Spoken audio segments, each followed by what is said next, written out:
We want a sharper jawline, better cheekbone definition, maybe even that infamous hollow cheek look. And I'm going to lay out a 5-step plan that works. It does work, and your job is to just stick to it. Your face is probably the most important part of your body that people rate for attractiveness. I mean, you can't really hide it. And with my nutrition background, I wanted to touch on some of the things that he recommends when he's talking about dieting down to lose face fat. For step 0, you need to get comfortable with just how much work it's going to take for some of you to get a sharp face. And getting a lean face is one of the hardest but most rewarding aesthetic improvements you can make. 10% body fat and 14 to 20% for women, and this is going to vary due to hormonal fluctuations and also from person to person, is generally a good rule of thumb to aim for. So right off the bat, Qoves Studio talks about getting your expectations set right, because you're going to need to get to close to 10% body fat. This is going to be very hard for majority of the adult population in the United States because 70% of adults are overweight or obese. I highly recommend this if you're serious, which you should be because this is not going to be an easy journey. You should be visiting your local fitness clinic to have a DEXA scan performed for an accurate body fat measurement. It's around $50. It's generally the best acceptable method we have. Qoves recommends that you use a DEXA scan to get your starting body fat percentage. I don't recommend them.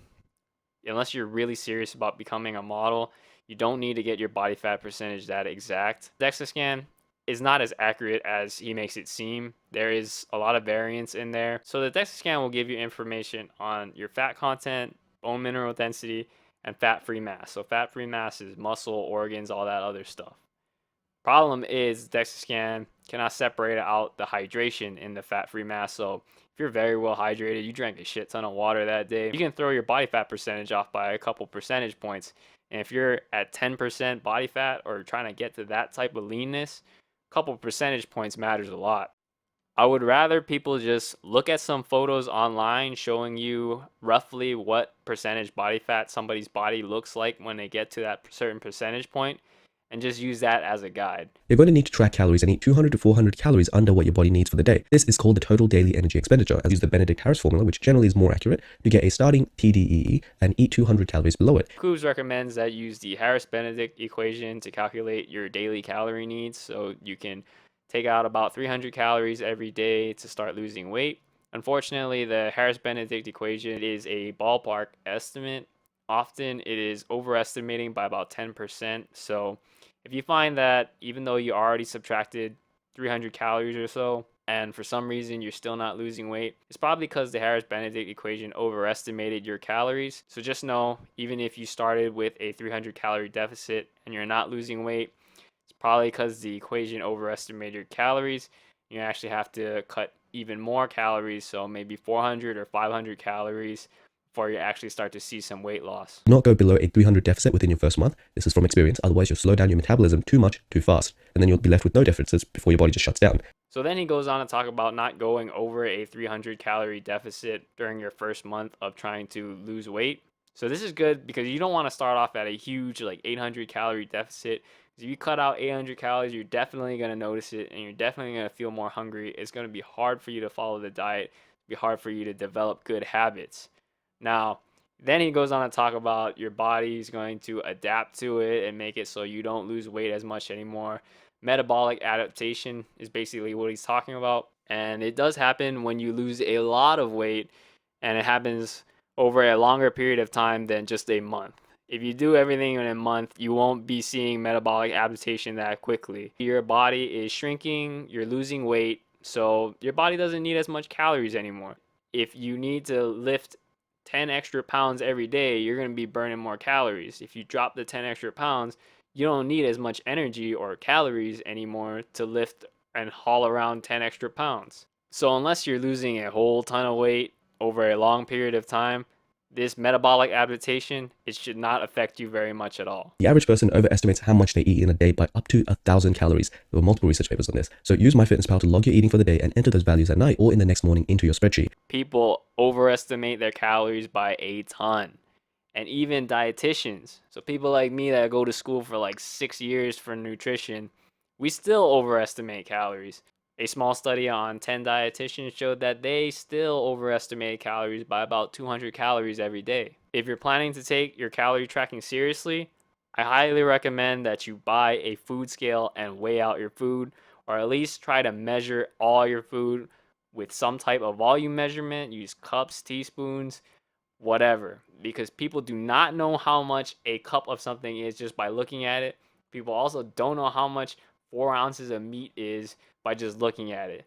You need to weigh it out or measure it out with a volume measurement in order to get some decent calorie tracking. You can use MyFitnessPal like Qoves recommends. I also recommend you use Chronometer.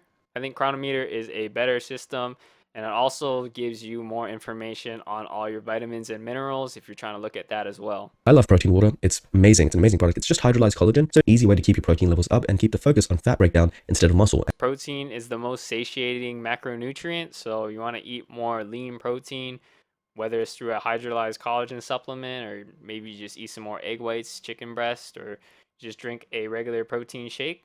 It's a great way to reduce your hunger levels while also supporting trying to build some muscle. Qoves doesn't really emphasize it too much, but you definitely should get on some type of workout regimen if you're really trying to take your weight loss seriously. It's very hard to sustain calorie deficit through just diet alone. If you really want to lose weight and keep it off, you definitely want to get some type of regular physical activity ingrained in your habits. Step 4 means that you'll need to learn how to cook. If you track calories while relying on processed foods that are primarily found in the pantry, you're going to very quickly run out of calories for the day and be left hungry. People that eat more home-cooked meals generally have better diet quality as well as lower levels of body fat. It's better that we all move away from this wrongful idea of trying to look like Bella or Jordan and instead think about becoming the best version of ourselves. That means being lean, but not as lean because your job doesn't require it. I really want to touch on the fact that reaching 10% body fat is not a sustainable or achievable goal for a majority of people.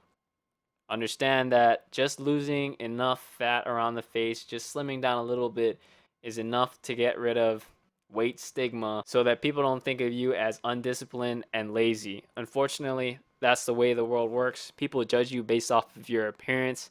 Weight stigma is definitely a real thing, along with pretty privilege. You're going to have to deal with that kind of stuff, but you don't have to get to 10% body fat. It's not sustainable for most people. For example, I consider myself maybe 12% body fat, and I work out almost every day. I eat a fairly clean and good diet, and I'm not at 10% body fat. It means self-care routines such as skincare routines. About skincare, I think he really should have emphasized it a little bit more because, I mean, you can use me for an example. I could get down to 10% body fat and really, really hollow out my cheeks and lean out my face. However, look at all the acne scars. I got a whole ton of them all over my face. And it's like what those people say about putting tattoos on good-looking people. It's like slapping a bumper sticker on a Ferrari. Well, if my face was the Ferrari, I got a whole ton of bumper stickers on there. So no matter how slim down your face gets, if you got all these little red dots in your face from acne or scars like me, it really does downplay how much effort you've put into slimming down your face. Definitely try to get some skincare routine going. Go see a dermatologist. I hope the information in this video helps you out. If you have any questions on the nutrition side of things, you can leave them in the comment section below and I'll try to get to them as soon as I can. Obviously, I don't have any expertise in skincare or modeling like Qoves does, so you should go to him for those questions.